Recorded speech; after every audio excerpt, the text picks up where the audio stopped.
One of the biggest parts of accepting the change is owning your feelings and owning your feelings for real, not covering it up, not putting a shiny veneer on it, not trying to spin it to a positive and finding the silver lining, but just like really sitting in it.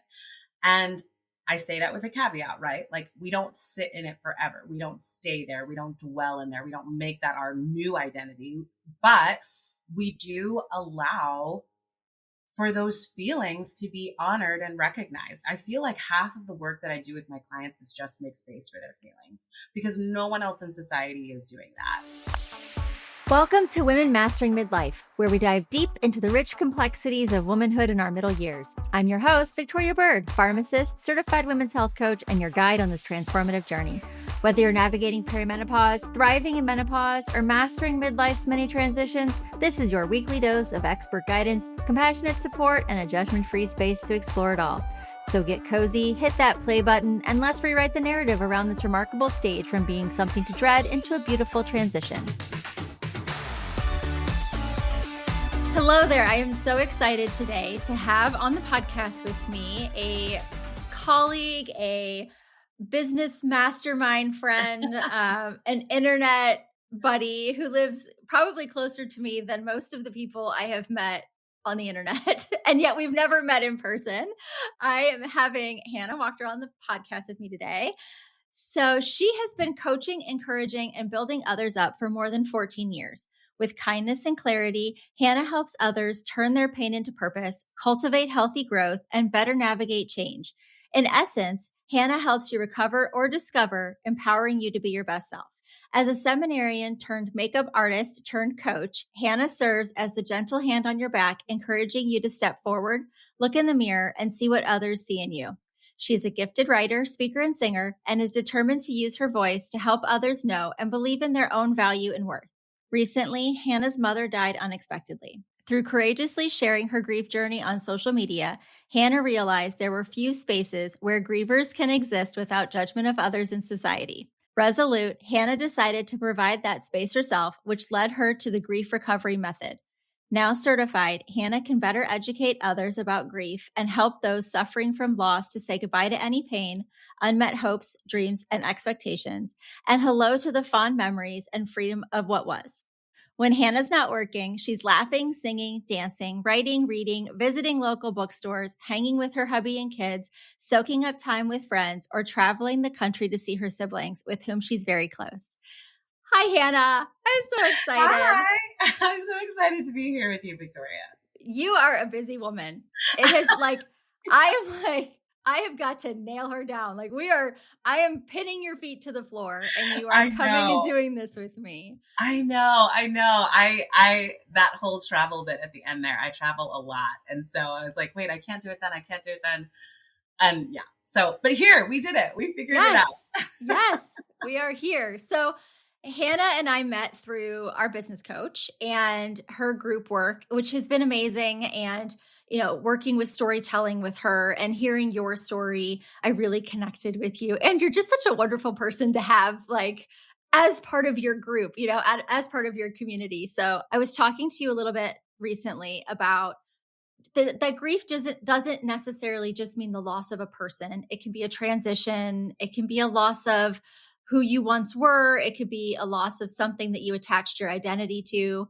And for me personally, we were talking about my daughter and her injury leading to the loss of dance, which was a big part of who she is, and how there's grief with that. And how can we help people transition and navigate that transition in a positive way? And so then we were talking about midlife and how it can really suck.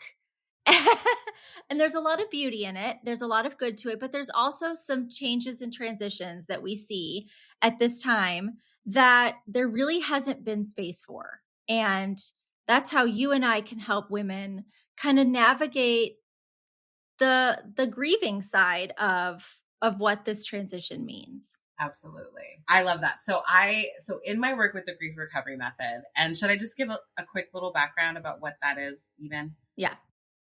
Okay. So the grief recovery method is a program that's been around for almost 50 years. And it's actually in conjunction with something called the Grief Recovery Institute. It's an international program. So it's something that can be used in any country, in any language. It's also the only grief sort of system or program that has a research study attached to it. So it's like been studied and proven to really be positive and impactful for people. But what it is, it's an educational action-based program that allows people through a 7 to 8 week process to really hold space for different griefs in their life and different life experiences that have caused them sadness and pain. And then it takes them through a very purposeful process to complete that pain or bring closure to that pain and say, okay, here's everything that I never got to say. Here's everything that I am still regretting and wishing were different or better or more. We just like get all of those things out and we hold space for them. And then we, through a very specific process, and then we kind of move forward and help that person take the next step. So that's what the grief recovery method is. It's a 7 to 8 week process, just depending on if you're doing it in a group or in person. And it's incredibly rewarding. There's a book that goes along with it. It's just absolutely fabulous. So that is just sort of like an overview of what I do with my clients. But I always tell my clients and even people that I'm on a consult call with, like grief, we use a couple different definitions for grief in the grief recovery method. So first, we say that grief is the normal and natural reaction to loss. That's it. It's just loss. And so when you say that, it's like loss of any kind, right? So having feelings about anything that's no longer in your life is very normal and very natural. And then the second definition we have is that grief can be those conflicting feelings that come up when there's a change or an end of a familiar pattern of behavior. So your daughter's example with her dance is such a great example, right? Because she is used to dancing. She's used to orchestrating her whole life around the competitions and practices and all of those things. And then when she gets an injury, not only do we like grieve the injury itself because we have to kind of reorient everything, but we're grieving the pattern of behavior that now has to change as a result of the injury, right? And so that's hard. There's lots of feelings that come up with that. And so transitions, change, that all usually brings grief. And that is normal and natural for people. And I think, there's this, I don't know if I necessarily like the term toxic positivity, but there is this desire to only portray the good, especially on social media, that perfect portrait of life is amazing, life is beautiful, life is a gift, joy, joy, joy. And I think that we're missing the opportunity for women, especially focusing on the midlife transition, saying, yes, I am getting older and there is the freedom, for example, of people don't notice me as much, right? Or I feel like I'm kind of fading into the background. With age comes that, let the young people step forward. And so you're having this transition with that. And there's beauty to it. Like I give 0 Fs, all the things that you see, but there's also some grief around the loss of your youth, that beauty is tied to youth and relevance is tied to youth. And so, as women, we don't see the aging women as one of, people's most beautiful people, like it's all these salt and peppered men. It's like, wait a minute, they get more attractive and more relevant as they age, and we just become like old spinsters. Yes. So, yes. Yes. How have you seen grief like that showing up in women? Oh my gosh. Well, I see it showing up in myself. Like I just turned 40 and I'm like, oh, and I'm excited about it, right? Like it, in the sense of like all the things you just said of the empowerment and being like, I don't care. Your opinion doesn't matter. And I'm going to speak my mind and all of those things. But at the same time, there is the grief and sadness around, okay, my body is changing. My skin is not as elastic anymore. I better like double down on my skincare routine because like I got to keep this high and tight. Right. And so, but I do just I think your comment about relevance is really crucial. I think I see a lot of women grieving their voices mattering less, people kind of just like writing them off and assuming they already know what they think or feel. And I see a lot more in that. I see people getting more defensive or like fighting to have their voice heard a little bit more. I also see grief around body image and just again, like our bodies are changing. Things don't fit the way they once fit. And even if you have the same pants, like because things just start to settle in different places, they may not fit in the way they once used to fit. And so I see a lot of grief with that of just physical body transitions happening.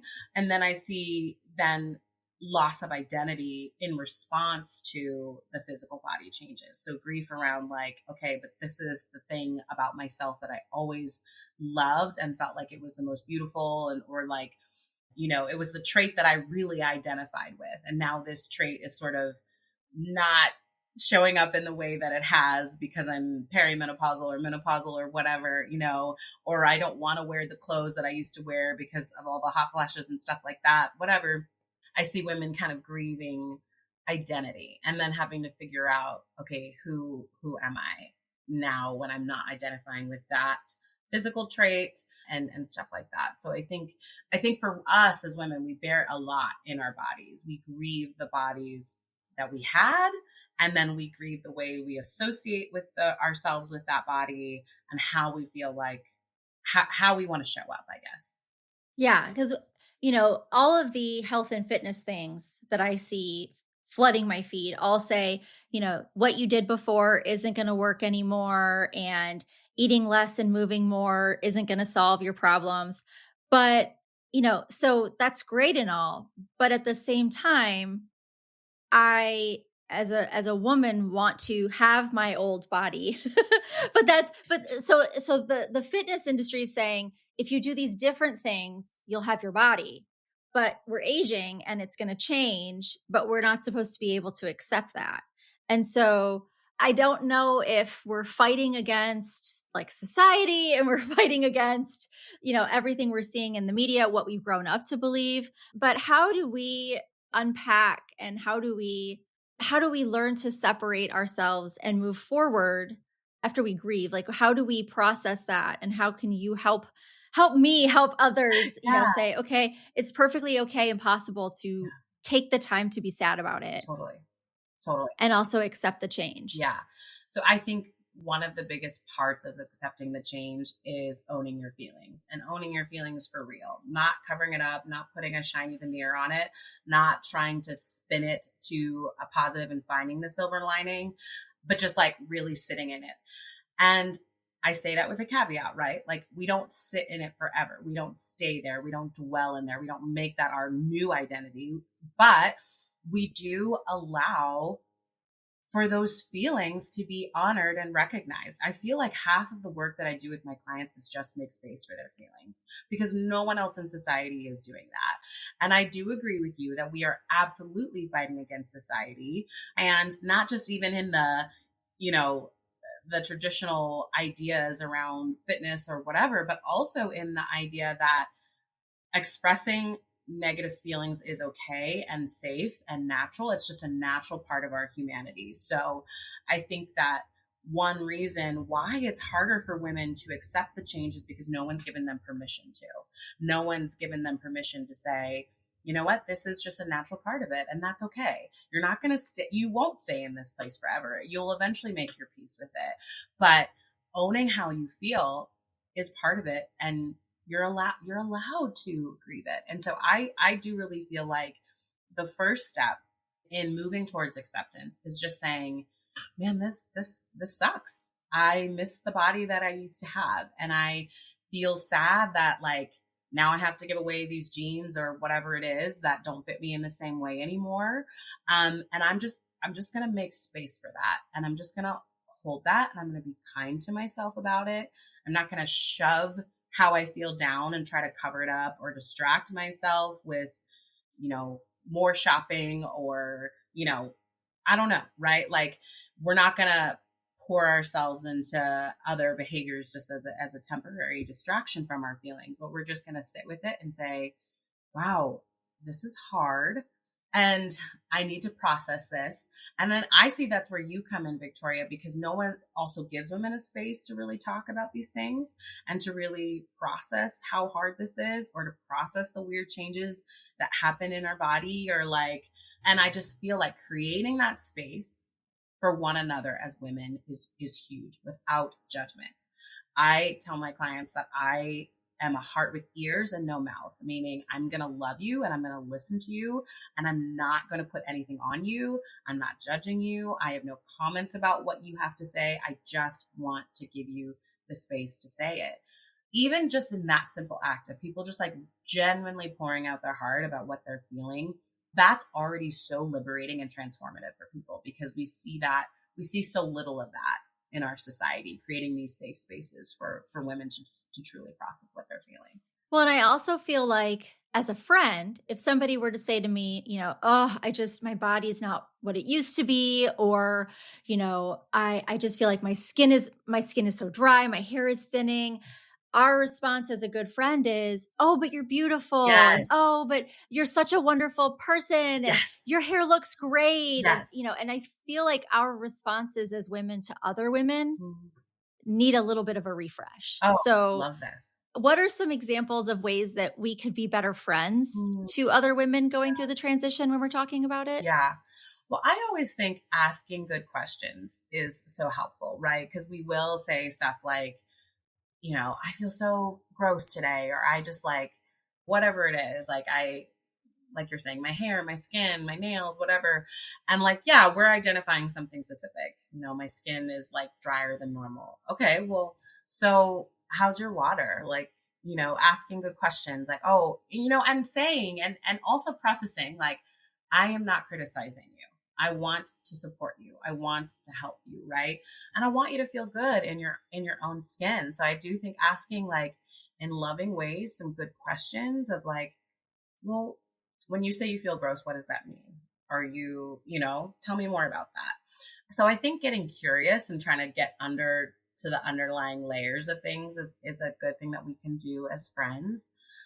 I also think a lot of the time it's just like, yeah, I hear you. And I don't love that for you either. I'm sorry that's making you feel crummy. I think just, again, honoring the space that person is in. It's so tricky, right? Because you're right. As women, we're like throwing it out there. And I don't think we're always fishing for compliments back. But I think that we have been trained as women to do that, to be like, oh, no, no, no, no, no. Like beauty at any size, beauty at any age, beauty at anything, never, never, never, never. But sometimes you're like, I just need to get this out. I just need to say this. I just don't feel great in my skin. I'm really struggling with this transition. And sometimes I feel like it can just be, yeah, I hear you. Is there anything I can do to help you move forward in that? And I think it's also us as women then not receiving that as a criticism, because I think we're so used to being criticized and judged, and being like, well, let me take that as an honest question. How can I support myself in feeling better? What can I do that's within my control to feel better about my skin, better about my nails, my hair, not feeling gross, my size, whatever.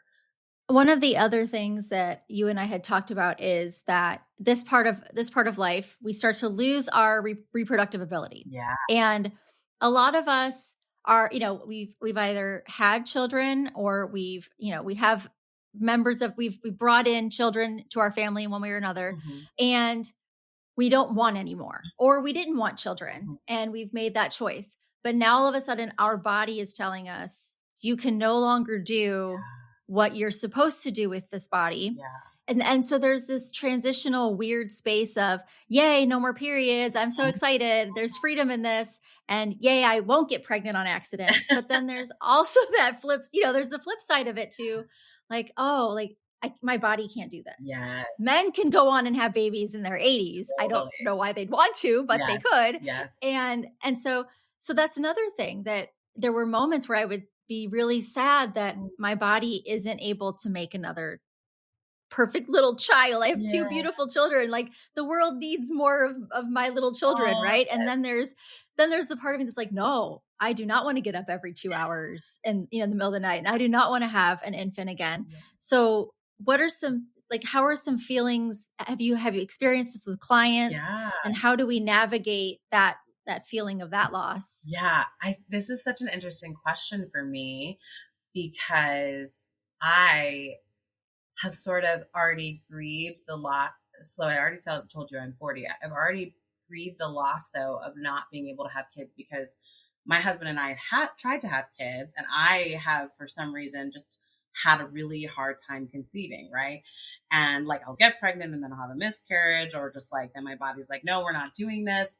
And I think, I wrestled with this question sort of in my 30s around the societal message that women are made to create, like our bodies. And it's true, like literally our bodies create life. We hold life, we can reproduce it and, create it, right? And it feels like such a deep betrayal when your body doesn't do the thing that it's designed to do. And I had to grieve that, but I still think even if you've had kids, you grieve the change almost in like, but this is what, if I can do nothing else, this is like the most basic level thing that women can do. Like we can hold life, we can conceive, we can give birth to something. And in some ways, it's part of our superpower. It's part of our magic. It's part of our like mystique as women. Like men cannot do this. Our bodies can do this. And I just think that there is a natural sadness and like, oh, okay, my body can't do this anymore. And that I've had to learn in my own journey, that doesn't make me less magical as a woman. That doesn't make me less powerful as a woman. And so I think it's just learning that, yes, that's part of our DNA makeup and ability, but it's not the sum total of our ability. And I think for the woman who, for you or for other women who have been able to give life and conceive and give birth to these beautiful little perfect people, it's almost like I'm getting a little bit of, oh my gosh, what is it? The joy of tidying up energy in this, where it's like, okay, thank you, body, that you could do that. Thank you for doing that. Thank you for carrying these beautiful people into the world. They spark so much joy for me. I love them. And now I can like release the expectation on myself that I should still be able to do that, right? I can lay that down. I've done it. I've done the thing, right? And I can thank my body for that. And also like pregnancy is hard. It's a hard thing to carry and to like actually go through the labor. It's a hard thing. And so I think like honoring your body, thanking your body, allowing the feelings to be there. Like I am sad about this and I'm going to let myself have that moment. And I'm going to, from that grieving moment, try to move towards gratitude and say, thank you for doing this for me. Thank you for giving me these beautiful kids. And now we can do something else. Like now we can move into a different phase of powerful things with our bodies, incredible things. I think that is sort of how I've tried to approach it in my own experience. And it's actually been very helpful and liberating for me. Like I don't think about it at all anymore. That's a good way of looking at it. And I think just saying thank you to your body on a regular basis for even waking up in the morning, like thank you for getting up out of bed and, doing the thing every single day. And I think that we kind of lose sight of the preciousness of life and the ability to continue to move forward when you just get so bogged down with all the other stuff, all the other feelings around just getting older. And there's the whole, I get to mentality, which I think is good. But in the essence of grief, I think, I was thinking also about what about the women who are sitting there? Because, so there's the male midlife crisis that is, I've hit midlife. Is this all life is for me? I'm going to go get a sports car. I'm going to date a, 20-year-old, whatever the stereotype is. For men, I feel like women we have our own midlife crisis of sorts, but I feel like we're not allowed to have one. Like there's no space for us to have that. And there are women who can say, they're at the midpoint of their life and maybe they didn't get married or they didn't have children or they didn't do something with their career or, there's so many things that we coulda, woulda, shoulda, or plans we had for ourselves. And, how do we help ourselves to also look at those and hold space for that as well? Oh yeah, totally. I think it's grieving the life you believed you would have, but never did, right? It's so in the grief recovery method, we talk about unmet hopes, dreams, and expectations. And I think that's where all of that falls into, where I had this hope, this dream that I would get married and have kids, right? And that dream, that hope, it takes up a lot of emotional space and currency in our brain. Like it habits a large part of our mind and hearts. And when that thing doesn't come to fruition. So I do have a dear friend. She's never been married and she decided not to have kids. That, she wanted that traditional family model. And so she's single and doesn't have a partner, doesn't have kids. And she's 47 and going through full on menopause. And I know that and we've talked about this, that she's grieving. She's grieving the hopes that she had and the kids. And I think that, it's so interesting because with the miscarriages I've had, like they've only gone to 9 or 10 weeks, but it's like you already attach so much meaning to such a small thing, right? Where instantly our hearts are like, boom, invested, attached. And even though that child never came to fruition and never met that baby, like I still had to grieve it as though it was a person, right? And I still think that for those people who have never had the partner or had the kids or had the career or insert whatever, it still occupies your heart and your mind as though it was a real lived thing.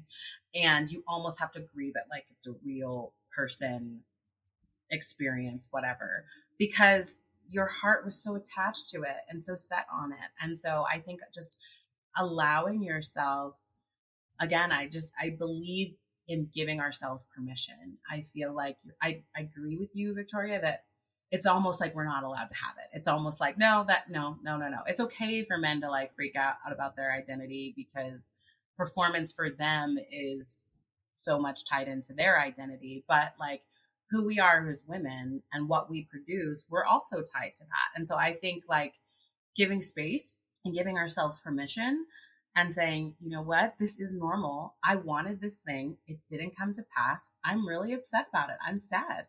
And it's okay to spend a season of time really grieving it and reflecting on that and talking to safe people about it and journaling, or if that's your thing or whatever. And like just getting all of that out so that then you can, once it's out, you can realign yourself. We talk in the grief recovery method about grief, like if your life is a garden and let's say, a person dies or a dream dies or something like that, it's like that part of your garden dies. And what I do is come alongside you as a master gardener and I say, hey, let's go and look at that part. Let's like pull up the weeds. Let's put some fertilizer down. Let's water it. Because if we don't, we know that like all of that dead part of your garden and all the bugs and the weeds, and that's going to infect all the other parts of your life. It's going to like bleed over into the other beautiful parts of your garden. And so I really do think it's important to go into that emotionally dead space and do the hard work. It's not fun. It's not easy. It's really painful, but I do think there's value in sitting in your pain for a little bit so that you can rediscover your purpose and move forward. And so, yeah, I think give yourself permission. It's those unmet hopes, dreams, and expectations are just as valid as any other person's grief, emotional experience, actual loss of career, actual loss of whatever, insert whatever. No one, we need to be very mindful about comparing our grief to other people's grief. We each grieve at 100% of our capacity of what we've lost, whether that's something that was real or not real. And we need to allow for that and make space for that. I think when you talk about comparing your grief to someone else's, it sent off that bell in my head of, I'm fortunate, or I have a home, I have healthy children, I have XYZ. I shouldn't be feeling this. Like there are so many people who have it worse than me. Oh, yeah. So I shouldn't have these feelings. Yeah. I should just be, hashtag blessed all the time. Yes. No. I think we're all we all fall prey to that, but that's just not real, right? Like your hardships, the things that you endure are truly real and deeply felt for you, even if on the surface of the circumstances, they look very different from the person who, is sleeping on the street. Like, sure. Like, yes, is that hard to not have to be houseless and all the other things? Absolutely, right? And do you have many great things? Of course, but it doesn't minimize the painful experiences that you're having. It doesn't minimize the emotions and the way that you need to express them and how you carry them and how you therefore interact and all of that. Your experience, each of our experiences are equally valid, and our emotions in those experiences are equally valid. And so I think a classic example of this, are friends who, let's say one is going through a divorce and one had a death in the family. Well, I think people think, oh, okay, well, I need to be really sensitive to the person who had a death, but not too sensitive to the person who had a divorce. Like it's different, their grief is more because of death versus this person who's grieving over a divorce. And I just don't think so. I think that like divorce and loss of relationships that you thought were going to be going one way is just as valid as like the loss of a human being or a pet or whatever. Like, it rips your heart out. It breaks your heart. And anything that breaks your heart, regardless of the circumstances that bring that heartbreak, anything that breaks your heart is a valid part of your life experience and deserves to be held with respect. I'm feeling like I need to gather a group of women going through this transition, and we can all sit in a room with you on a camera and we can all just like empty out all of our stuff and just allow it room to breathe. Cause I feel like we do sit with it a lot. And I've noticed that especially with clients, when they have a minute with someone who's just listening, they feel so much better, even if I don't do anything. Most of the time I feel like I don't do anything. I walk away from a client session, I'm like, all I did was give them the permission to just let it all out in a judgment-free space and make up their own mind of the direction they want to go. Have you had clients though that you feel like get stuck in it and you feel like you need to get them out? Yeah. Like if I'm feeling like I'm stuck in this misery of midlife and I want to get out of it, how are some ways, like, is it tough love? Like, what do you, how do you kick us in the pants to keep us moving? Yeah. So we talk a lot about personal responsibility in grief, right? So, we all know that person who's like, no matter what happens, they're the victim. They have no accountability in the situation. It's everybody else but them. And so we talk about taking personal responsibility. And when there is a loss, yes, that has happened to us. And yes, we are allowed to sit in our feelings, but there comes a point where you have to make a decision. And you also have to decide, am I going to let this thing that's happened to me become my new identity? Am I going to let this thing that happened to me become the filter through which I put everything in my, through everything, my life in? And I always say, if you can take 1% of personal responsibility, like 1%, can you move yourself from like 0 to nothing to like 1%? Like, are you willing just to take that small baby step? And it does not excuse or condone anything that's happened to you. So by taking personal responsibility, we're not saying, hey, that thing that happened was okay. It's not that big of a deal. It's not that deep. We're not saying that. You're saying, this is still my life and I still get to decide how I want to show up. I'm willing to make space for, or even give myself an idea or like permission again to figure out how I want to show up and not like be defined by this thing that happened to me. I think it's just saying I'm willing to even be willing. Like, I'm willing to open my mind up to this idea that yes, this is sad and this thing happened, and I can also continue to find a pathway forward. I think a lot of times people get stuck in grief or stuck in certain like emotional spaces because they also feel like if I move forward, it can be a betrayal to the thing that was. And that's not true. I can just definitely say that for my grief clients, that a lot of people feel like, well, if I move forward, if I, find happiness again, is it like disrespecting that person's memory or, whatever. And to me, I'm like, no, not at all. I know when I think about my mom and what she would want for me, she wouldn't want me to be wallowing and being sad. She would want me to continue to be the vibrant, bright girl that she's always loved and adored and like knew was silly. Right. And so that is actually the best way I can honor somebody and that person. And so when I think even about midlife, like, and I'm feeling stuck in the old self that I used to be, well, I also think, part of who you were was not just what was going on in your body, but it's your personality. So what are the aspects of who you are that were part of that person in a different body? Maybe you're still that person. So how can it show up in a different way, right? Like, how can you take personal responsibility and say, okay, I am sad about that. And how can I bring the things that I missed from that stage of life into this stage of life and honor who I truly am in this stage of life, though it looks different. So yeah, I think it is tough love. It is saying, are you willing to at least be willing, to try and just say, like, I can take one step. I can do one thing. Most people, when you break it down that small and you're like, can you just do one thing? Yeah, I can.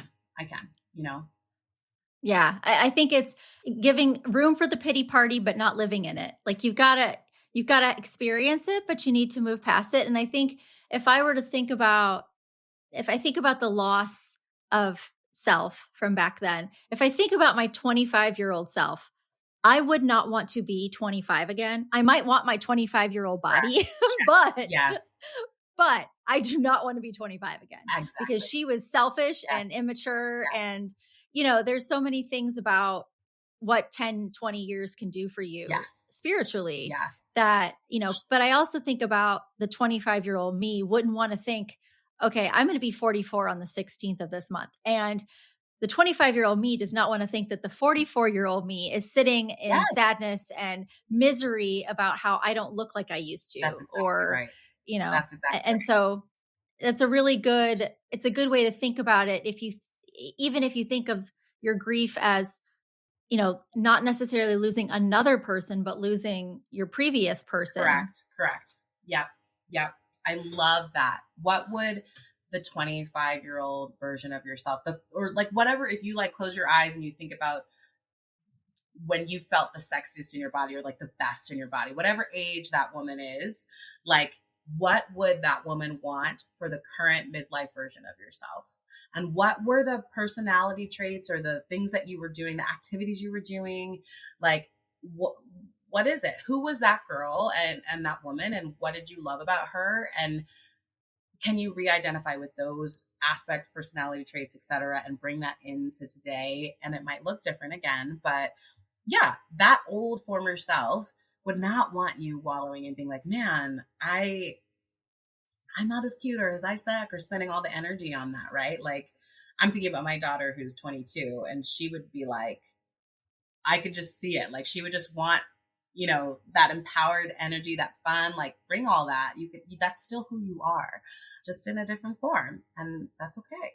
Yeah. It's funny because my 15-year-old, and she's picking out clothes and stuff. And I'm like, oh man, if I had all my bits and pieces back in the place where they used to be, I would wear that shirt or I would wear that bathing suit, and the wisdom of that is impressive. It's like, I was very like modest about how I would wear clothes or what I thought about my body. And now I'm like, dude, like, right?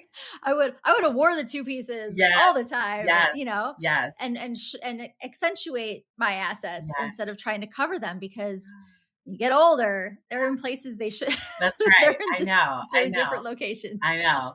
And I'm like, also like in this place of like, but I'm still sexy. So how can I show up and still feel sexy? Right. And what does that look like? Yeah. And what are the clothing choices that I can make to get really intentional with my sexuality now and feel like attractive, even if it's like, I want to pull this a little tighter, like, but like I can still rock it. Kind of thing. It's an old adage and it's an old cliched saying, right? Like, age or beauty, like you can't have both. Like you can't have the young body and the wisdom, right? And now we don't have the young body, but we have the wisdom. And I think that we need to also tap into that. It's like, okay, we are wise, experienced women who have a lot of value. And I'm not saying it's like, all the like little luxury things, but it's like, I have the wisdom and I can rework this so that I can also feel good in my own skin as it is right now, however that is. But first, let me make space for grieving what was so that then I can really show up as I am right now and give it all that I've got, because that is what my younger self would want.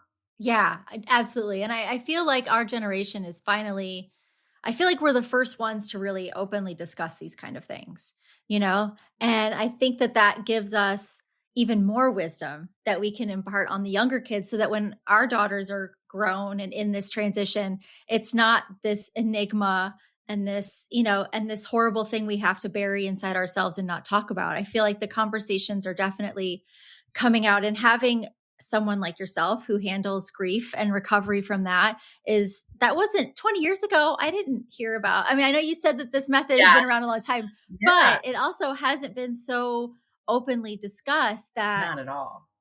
That these are things that you can grieve as well. It's not just the loss of a person. It's so much bigger than that. Oh, 100%. And yeah. And just, allowing for that and making space for that grief comes in many different shapes and forms, just like the human body. Like we all come in different shapes and sizes, and so does grief.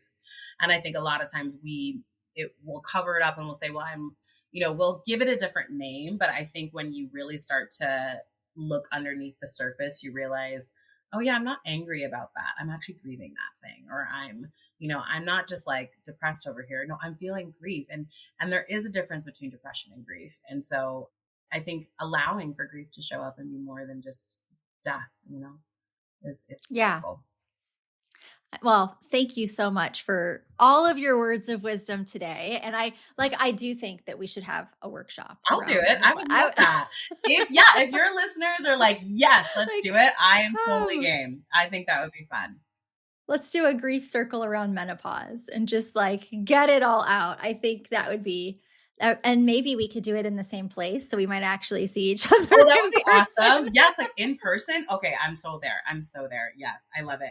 And I just want to thank you for letting me come on and just educate and share and encourage. And I also want to thank you for creating a space for this midlife woman, because, for somebody like me now who doesn't have my mom, and I'm like, is this perimenopause that I'm experiencing? Is this not? And my sister, who's 46, that she's like, I'm already starting to go through this and I don't know, and I don't have anyone to ask, And so I think women like you who are creating a positive space for other women to figure it out and to ask the questions, and maybe don't even have an older woman in their life that they can lean on to be like, is this normal? Just thank you. I think these unconventional spaces that reflect very human, common, recurring experiences are so important. I think we are both aligned in that. I'm creating a space that for people who are grieving, and everybody's going to have grief in their life, and you're creating a space for women in their midlife period, that period of their life. And every woman, hopefully, if they get to a certain age, are going to go through some of these things. And so creating a safe space for very common things that happen to us all, but aren't talked about in society, is such an important thing. So thank you for doing that. Well, and I just like having this. I was like, I'm selfishly creating a podcast so that I can have conversations with amazing, mostly women. I have not had a man on yet. So I will say a space for women to have these conversations and catalog them and create a library so that we can all have them forever. So if anyone is interested in working with Hannah, she does one-on-one coaching and she does some group programs. You can find her on Instagram. I'm going to put all of your information in the show notes. Perfect. So that they can figure out how to find you.